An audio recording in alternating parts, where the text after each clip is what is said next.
Hey, hello everyone. My name is Eric Maslowski, and in this tutorial we're going to be continuing the organic modeling series by finishing up the texture coordinates for the head. So if we drop down into the Unwrap UVW modifier from our modifier panel, click on Edit underneath Parameters and just take a quick look at how the UVs were laid out. You can see around the eye, nothing really surprising there. Around the nostril, just nicely spaced out. Same with the mouth and parts of the neck and chin. Okay, so now what we want to do is we want to actually treat the ear. So to treat the ear, we go through the same process as before. Now before we get into selecting the faces, we're just going to turn off the checker pattern. So if we press M on the keyboard and then click on the blue and white checkered box for our material. Here we go. Press L to get into the left mode. Make sure we have paint selection. We're in face, sub-object mode. And then just click and drag over the various parts. You can hold down Alt on the keyboard to remove from the selection. And do a quick rotate around. Make sure you got them all. There we go. Okay, so now that we have this selection, we want to move our way down to our map parameters. Now with the rest of the head, we just applied a cylindrical mapping. Now most of these projection methods aren't going to work very well because there's a lot of overlapping detail here. However, what we want to do is we want to give pelt mapping kind of like a reference point. So a way to flatten it out, like which direction is the dominant direction here. So in our case, it's the left view. So we click on planar. It's already facing the left view. And we'll just click on fit so it's nice and snug around our selection. We're now going to move over to pelt. And the way that pelt mapping works is it pretty much pulls your surface and stretches it out. So what it's going to do is it's going to latch onto each of these edge vertices along the seam and pull them out away from the center, and as a result flattening out the rest of the shape. So what we need to do is we actually need to define a couple break points or break seams where it can separate the mesh, because if we just pull this out as it is or stretch this out, there are parts of this that won't get completely flattened. So we do this through seams down at the bottom here. We can either do edit seams by singly clicking on any particular edge. Same selection rules apply, Control and Alt. Control adds, Alt removes. Or we have a point-to-point seam. If we click on one point, drag the cursor to the next point, and click, it will trace a line from one to the next. And that's actually, I wanted to go down here. There we go. So there we go. We now have a nice seam where it can split apart a little bit. Okay, so now that we have this, we're going to click on Edit Pelt Map down at the very bottom. Now this brings up a dialog box that's virtually identical to the Edit UVs dialog box. The only difference is that we're currently in pelt editing mode. So if we go and we click on the individual UV coordinates here, it won't have any effect on our resulting mesh. All we want to do is we just want to modify this outer ring, and this outer ring is called the stretcher. So if we click on our scale tool, give us some space, we also want to rotate the stretcher so that it's pulling the various parts in the right direction. So you can see it's going to take this point and pull it all the way up there, that one over to the sides, and so on. If you want it to not be in a circular shape, you can easily just scale it in a particular direction basically just gain whatever shape you want. Here we're going to scale it up a little bit more. And then on the right hand side, we're just going to use the defaults here and simulate the pulling. And you notice what happened right away. Let's do a quick undo. You simulate. It just pulled them out. It did a great job of just starting to flatten this. And if we zoom in a little bit closer, you can see we still have some overlapping parts. So we can pull again. Still a few. There we go. We can also try to relax a little bit. Pull again. Relax a little bit. Pull again. Pull again. There we go. Alright, so there we have a nice flattened shape. Now that we're done, we just close this down. And those texture coordinates are now assigned to our face selection. So if we bring back our material and zoom in, we have a pretty decent coverage. There are still some areas that we need to fix, which we probably could have if we spent a little bit more time with the relax tools, but we're just going to modify these by hand. So we're going to go back up to parameters, click on edit, we're going to filter our selected faces, go over to our freeform mode, scale this down dramatically because it's way too big, especially in relation to the rest of the head. Now let's take a close look at what we have here. We've got the head, and then we've got the ear over here to the side. Now ideally, we would like to fit the ear into this spot. However, if we're just going to be using a 3D painting tool, we could easily place this ear somewhere else, like down here. Now before we try to fit it into its final place, let's just go ahead and clean up the results a little bit. You can see that there are some spots, especially right in here, that need to be spaced out a little bit. So let's jump ahead to where that's done.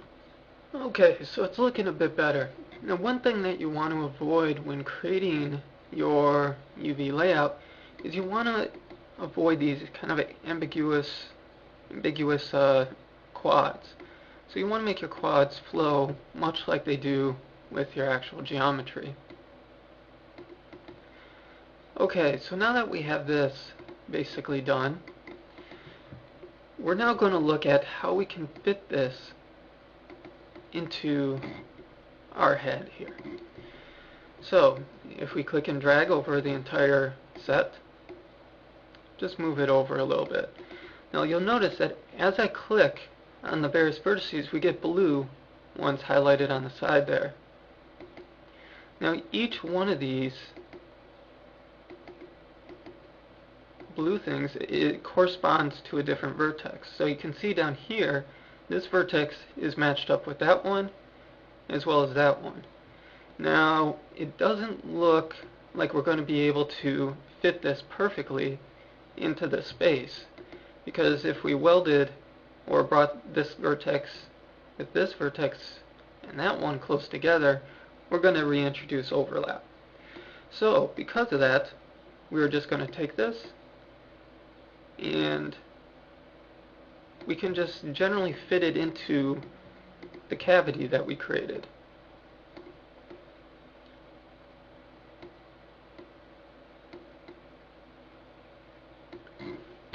So let's jump ahead to where we have that fitted. Okay, so we have it in place, but we're noticing that it's actually quite small. We look at over to the right into our viewport and we see that we just don't have a lot of detail there. So what we're going to do is we're going to actually just move it over here to the corner, and we'll just have to pay special attention to the seams when we're painting our texture. So let's turn on select element and drag it down to our corner. Deactivate select element, and let's move some of these faces around to give us a little bit more room. And turn select element back on, and let's scale it up just a little bit. Okay, so there we go. We have the ear in place, all unwrapped, and we have the head basically done. So now what we're going to do is we're going to first test this out to make sure that we don't have any overlapping parts or any inverted and so on. So let's move over to face mode, click an empty space to deselect, and go up to select and do inverted. Now we have one inverted face here. So if we zoom in close, you can see that this is because of those ambiguous quads. So if we just make this a little bit clearer on how the quad is actually formed, jump back to polygon mode and then do select inverted, you can see it's no longer inverted. Okay, so now we want to go up to select and do overlapping faces. Now, overlapping faces often result in a crash with ZBrush, especially when generating the displacement maps. So it's definitely something you want to avoid if you plan on taking this to that package. Okay, so there we go. So we zoom out again, switch over to face, select overlapping faces, nothing. Okay, so we're good to move on. Okay, so let's close this down, get out of face mode, jump back, and then go to symmetry. Now you'll notice that it's the same on both sides. Okay, it's actually identical. If we now apply an Unwrap UVW on top of our symmetry modifier, we can modify both parts of it. Now this sometimes gets a little bit tricky or a little cumbersome, but if we switch over to face mode, choose select element, and then click on our head here. Now we want to make sure we get the mirrored side. Sometimes you may not get it right away, so you're going to have to keep on trying.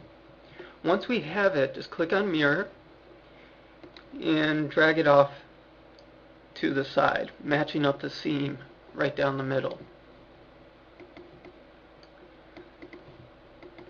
Okay, now that we have that, let's zoom in close to this seam. Okay, so we didn't bring it in close enough, and we brought it down a little bit. So we just want to make sure that we line it up as best we can. Alright, now we switch over to vertex mode. And what we're going to do is we're going to weld this seam going all the way down so it's a nice, consistent texture, mapping layout. Because right now if we click and drag on any one of these points, you can tell that they're separate. So if we click and drag over both of them and press Control W on our keyboard, Control W, you can see that it makes a white line. And that means that it's now one texture coordinate. So we can try to do multiples at once. However, you notice that it ended up welding two that we didn't want right here on the chin. So we can fix this in two ways. The first is to just go in and select the offending ones and handle them one by one. Or what we can do is underneath options for our Edit UVW's dialog box, we can decrease or increase our weld threshold. Now typically I just like going in and adjusting it myself, just handling each one independently and then moving on from there, because this weld threshold is a really nice value for a lot of work. So see, it just handled all of those without any problem. So use whichever one you feel comfortable with. And now let's jump ahead to where this entire seam is welded. Okay, there we go.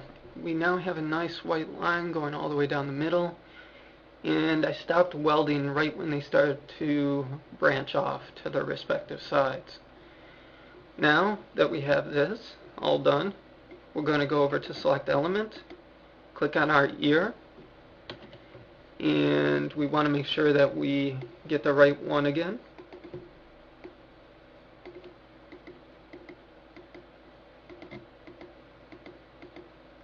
Let's try with face mode. There we go.